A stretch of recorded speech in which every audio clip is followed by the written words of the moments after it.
we have one more topic, and this is that we're going to end on a positive note because there's a lot of stuff going on with Disney right now that's like, oh man, it's just a lot of negative stuff. And I think Casual is your idea, like to kind of end on a positive note. And I agree with you. I think we should kind of get into like some good stuff, and I think it'd be fun to do that. So the last topic is going to be, how did you get into Disney? Like what kind of sparked your passion for Disney? And Casual, you are the guest today. I want to start with you. How did you get into Disney? How did you get into this fandom? What sparked your passion for this stuff? Wow. I guess I would have to start all the way back. When I was little, we grew up in Southern California, so Disneyland was the place. And I just remember, as soon as we knew that we were going to Disneyland, me and my little brother, we'd be poring over our maps and our guidebooks, and we'd be making a list of all the rides we were going to go on and having our game plan as to what we were going to do. But it was also that, going to Disneyland was really one of those times where the family wasn't arguing. You know what I mean? And I don't know who said it, but it was Disneyland's the place where your worries and your cares couldn't make it past the gate. Right. So it really kind of had that. I lost a tooth at Cafe Orleans one night when we were at Disneyland. There was just tons of memories there. But then as I got older, being the teenager, you want the bigger thrill. So it was more Six Flags, Knott's Berry Farm, those kind of places. But I always had that soft spot for Disneyland. And then shortly after high school, Fantasmic premiered. And I was there that first summer. I saw it. And as soon as it was done, I just said, I want to do that. And so within a year, I was, I enrolled in community college. I was going back for some sort of art degree of some sort, and ended up going into graphic design. Cool. And through that, ended up at an ad agency. There was a young lady there who also had an affinity for things Disney, knew that I loved Disneyland and had an annual pass. One day, basically said, I'm kind of having a bad day. I could use a trip to Disneyland. Me being the kind of guy I am, said, let me know when. I never turned down a trip. So we made plans. We went. I was just thinking, hey, I'm taking a friend to Disneyland. This is fun. Her birthday was coming up, so I took her to Blue Bayou for lunch. She said she'd never been there. And then she said she never saw Fantasmic. Can't have that. You've got to see Fantasmic. You got to see it. You got to see it. Got to rectify that situation, right? Yeah, and I mentioned to you guys that there were a couple of pivotal points where Disneyland, changed the trajectory of my life. Fantasmic viewing the one, and then Fantasmic actually plays into the next one in that I told her, I was like, we're not going to wait for the first show because it's too crowded. We'll go on Haunted Mansion while the first show's happening. After that, we'll sneak in and get front row seats. Nice. And so as we're crossing through the horde of people, Fantasmic is actually going, and I could see her trying to peek over people. And so I said, here, hold my arm and just go wherever I'm leading. And so she grabs my arm. I'm walking through the crowd, and this was, that moment. I turn back and I see her on her tippy toes trying to peek over everybody watching Fantasmic, and that was, suddenly I saw her completely different, fell in love. 10 months later, we're at Disney World, and I'm proposing at the Wishing Well. Oh, man. Wow. That's incredible. I love it. I love it. I mean, that completely trunked mine. The first date I took with my wife, we went to Chili's. Like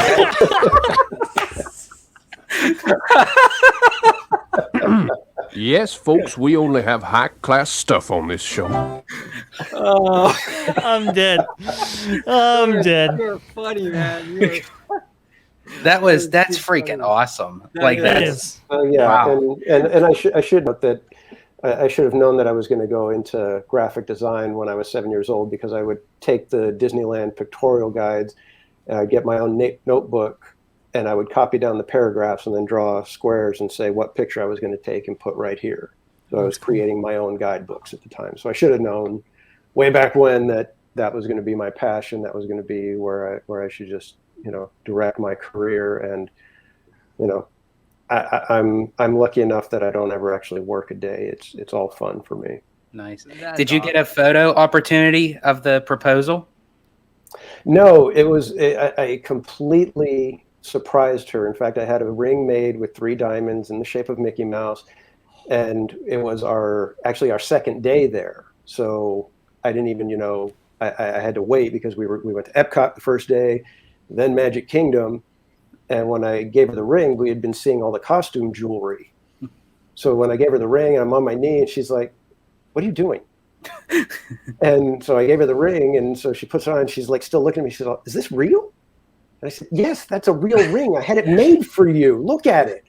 And so, yeah, it was kind of funny, but no, it was just us, and there were a couple little kids around. Other than that, no, it was just us, a quiet moment by ourselves. I love how it was the transition, like the two of you had that first connection at Disneyland, and then you're kind of summing up the rest of your lives together at Disney World. That was perfect. Yeah, sometime I'll tell you guys about the wedding, the Alice in Wonderland theme, but that's for another show maybe. Yes, Nice. I would love Gonna to. have you back on then. Yes, absolutely, absolutely. That's a fantastic story, Casual. That's fantastic. So your passion for Disney ever since has sort of been out of these moments with your wife and everything has sort of grown and grown, and it kind of stems from that. And I was talking with my son how we Disney releases the new rides or attractions or whatever, and they're amazing, they're spectacular, but the real memories that we have are usually looking at somebody else's face. It's I remember we got to be in the wheelhouse of the Mark Twain and just watching my son with the wheel and tooting the horn and all of that. And I think that's where a lot of people. Oh, I'm sorry. And I was going to say, I think that's where a lot of people have that conception as to say everything that the company is going through right now. How could you still love Disney? How could you still enjoy it? This is the reason why there's so much rich history within us that we have those certain memories. We have those special moments. And it's like, you can't just throw all that away because it's connected with the company in some odd shape or form. It brings you back home. So no matter what's going on in the present or what is even to look for the future, we always have what we had to start out with. 100%. Yes. Well said. Well said. Now, George, how did you get into Disney? What's your story?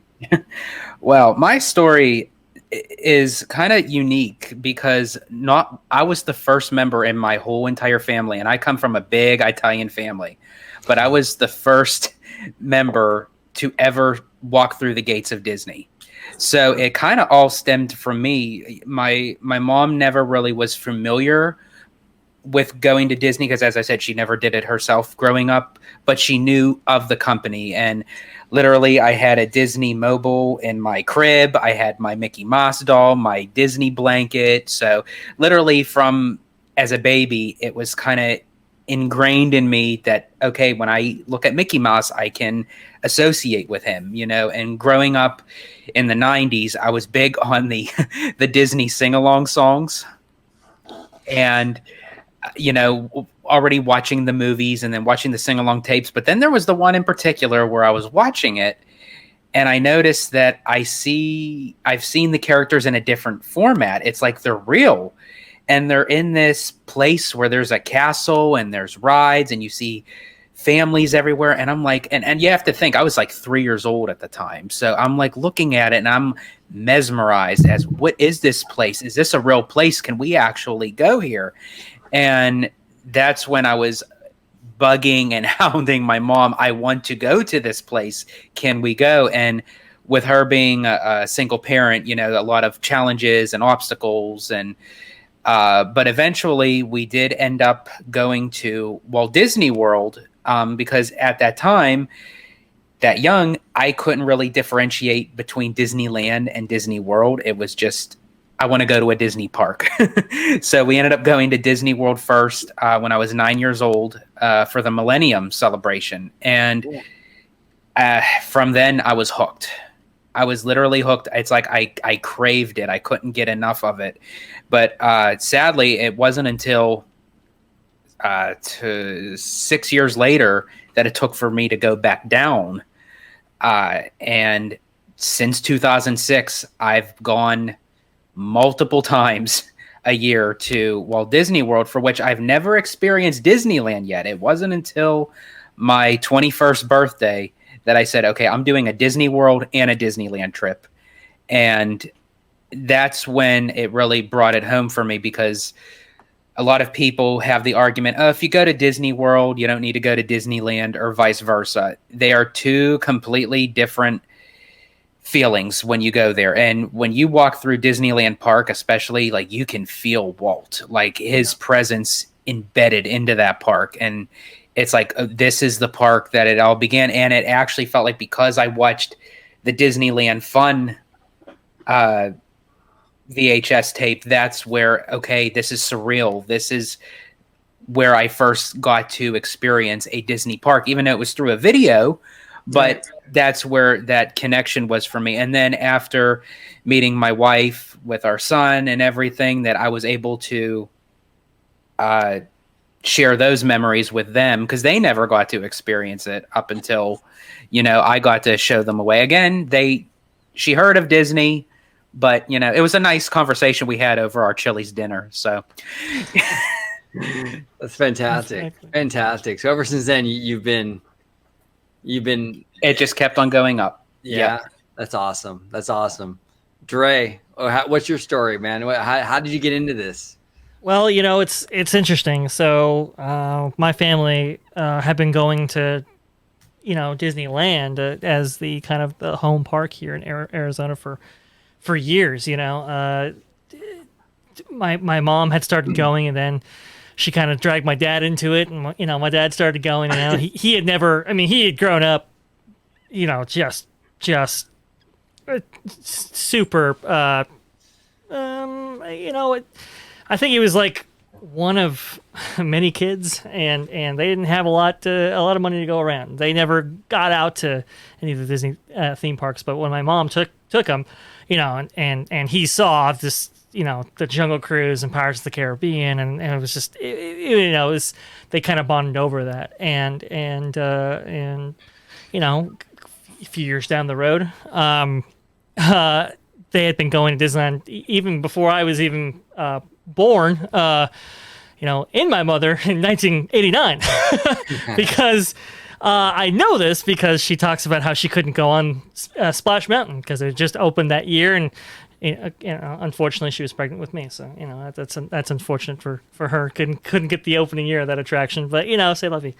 But really, after I was born, Fantasmic was really, I have to agree with Casual here, it was really a big moment.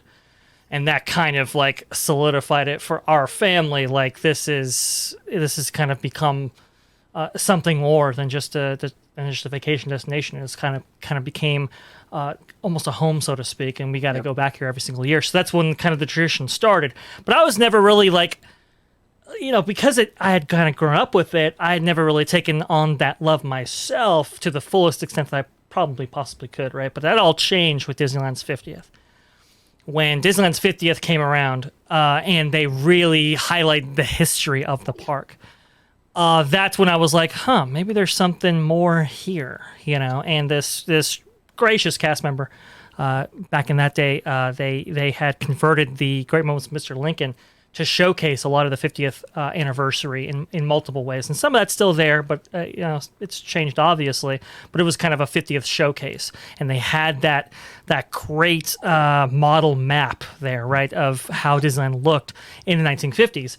And I saw that, I was like, whoa, this is completely different than, what we experience now on a daily basis. And this cast member was gracious enough to take me, kind of, and go through it and kind of go through the histories, systematically through it. And I wanted to learn more. And he said, well, look, if you want to learn more about the history of Disneyland, there's a great DVD in the kind of, at that time period, it's now the Magic Shop, but the Magic Shop at that time sold, I think it sold like music and records and so forth, or maybe it was the music shop next door, if on Main Street, and it kind of had some bleeding over. But it was like get this DVD. It's the Walt Disney Treasures, Secret Stories and Magic. I was like, okay. So I go there, I grab it, and that's the thing I'm watching on the way home. And it was revelatory. It was like, whoa, this history of this place that I've been going to ever since, before I was alive.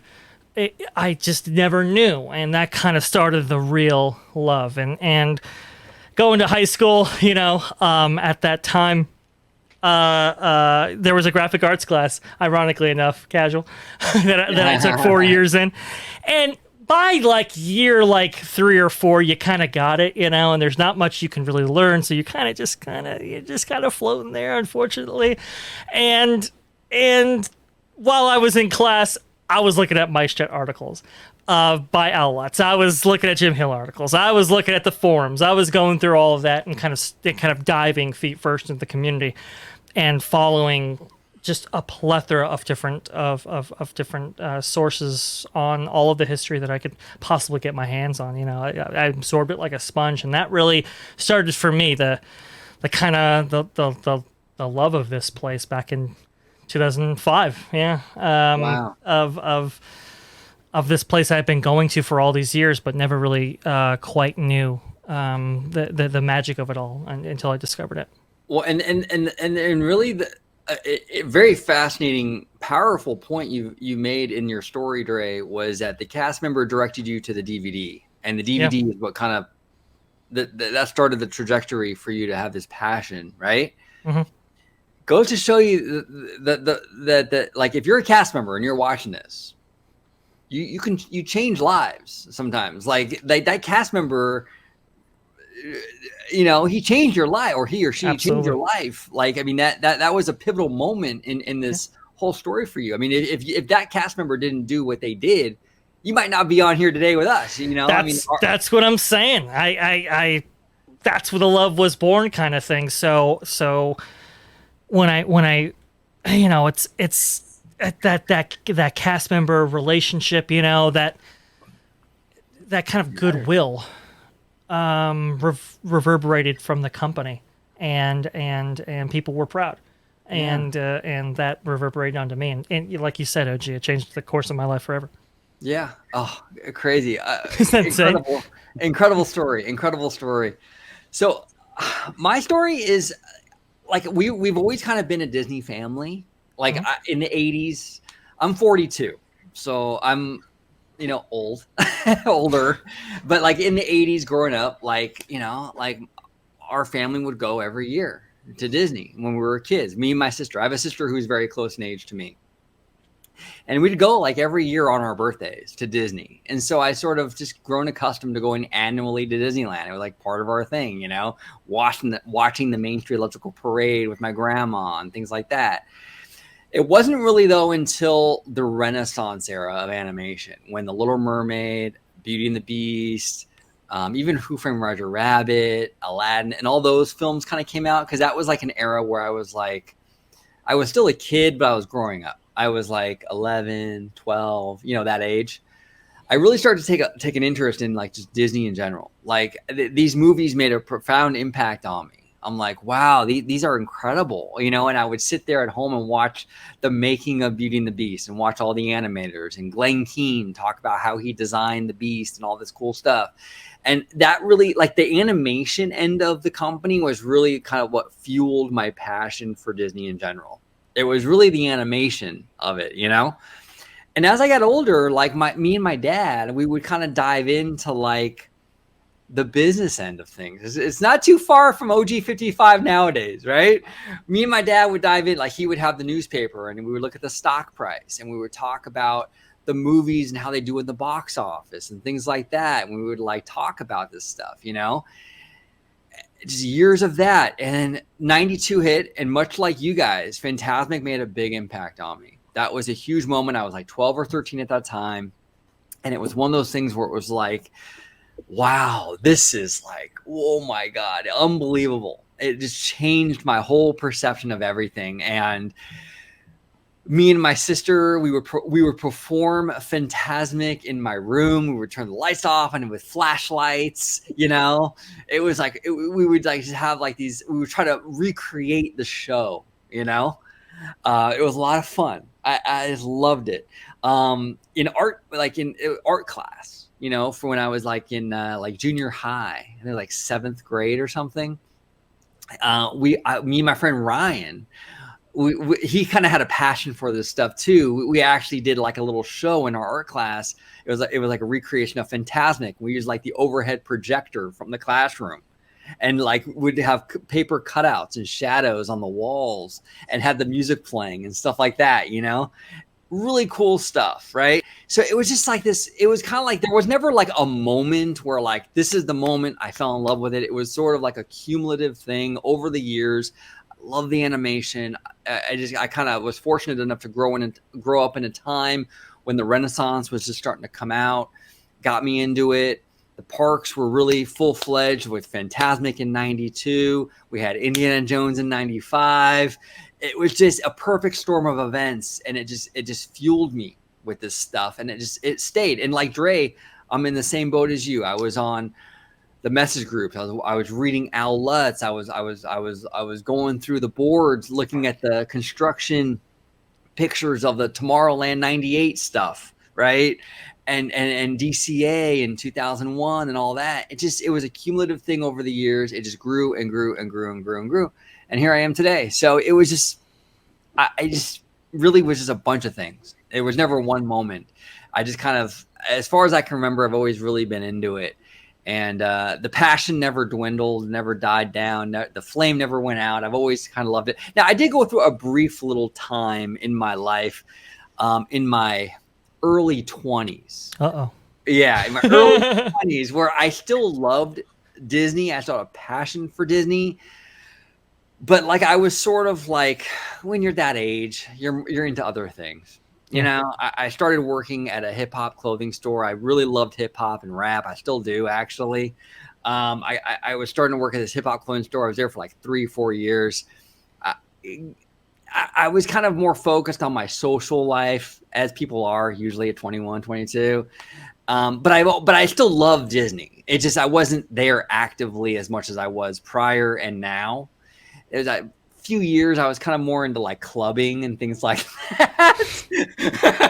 But play a OG 55, yo. I was more into that. I went through like a few years where I was kind of just doing the whole like, 21 thing, But at the end of the day, though, I've always loved this place. I've always loved the company. Even then, as much as I was kind of like not going as much to the parks as I once was, I still loved it, So, and a little fun fact too, growing up, I really wanted to be a Disney animator. I really did. I went to many art schools when I was younger. Me and my dad would go to the library, and I would look up fairy tales and try to come up with my own stories for an animated film and this kind of stuff. I was really passionate about it really early on, like when I was 10, 11 years old, So that was a big part of my life too. I still can draw. I'm not like, freaking Andres Deja or Frank and I, but I can draw. I still have it in me, but I unfortunately never made it a career. It was kind of unfortunate because I kind of grew up in a time. By the time I was old enough, the transition with the traditional animation and the CGI stuff was like in full swing. So I was more into the hand-drawn stuff. And by the time I was old enough, everything was like CGI already. So, but still draw, still love to do it. Animation's a huge thing for me. So yeah, that's pretty much it. I was just, that's how it started. Nice.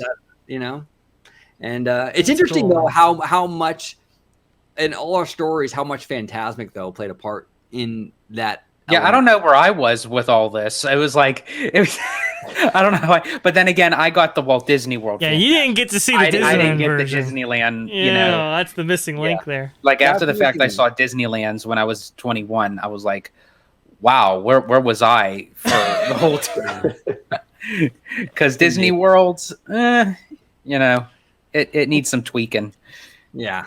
But I do love how I was as a child and how I was able to bring that same kind of feeling to my son. Because, I mean, after all, I am the family man.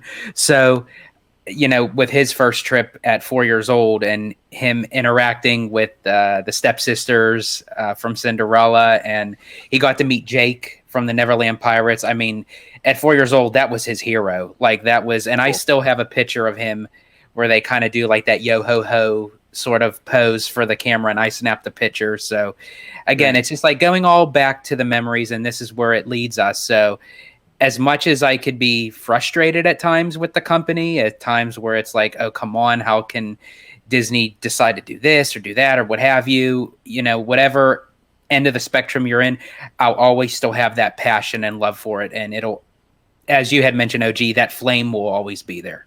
Always. Yeah, absolutely. Absolutely. Yeah. We've all been in this game for a long time. I don't think it's going anywhere. You might have eras in your life where you're into it more time, a little more focused on it than other times. But at the end of the day, it does hold a special place in all of our hearts. It's not going anywhere. So it's really fun. And that's actually the scary thing too, because with this whole Chapek thing, it's like, oh man, this is like, we love this company, and we want it to do well. Yeah. We don't, it means a lot to us. And it seems like as I get older, I have a deeper appreciation for it. Like I always think that I can never have a bigger appreciation for the company, but as each year that goes by, I end up finding something. Yeah. And it just keeps on growing and growing. But I must say, now I know when I went for my 21st birthday to Disneyland for the first time, I know where OG was. He was right down the street in the club, living it up. Yes.